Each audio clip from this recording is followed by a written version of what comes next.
Di hari kedua masa kampanye di Kabupaten Ogan Ilir masih terlihat tenang, terlihat digunakan untuk memasang alat peraga kampanye caleg maupun partai.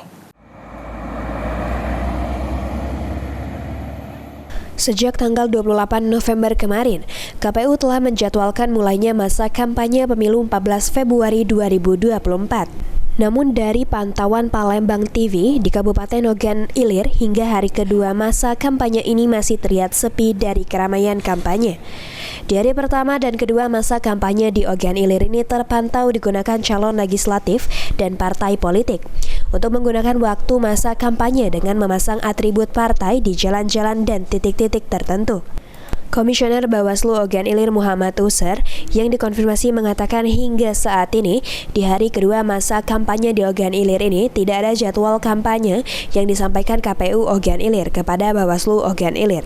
Bawaslu Ogan Ilir belum menerima jadwal titik kampanye di kecamatan maupun desa, baik yang dilakukan partai pendukung calon presiden maupun calon legislatif pada pemilu 14 Februari 2024 di Ogan Ilir.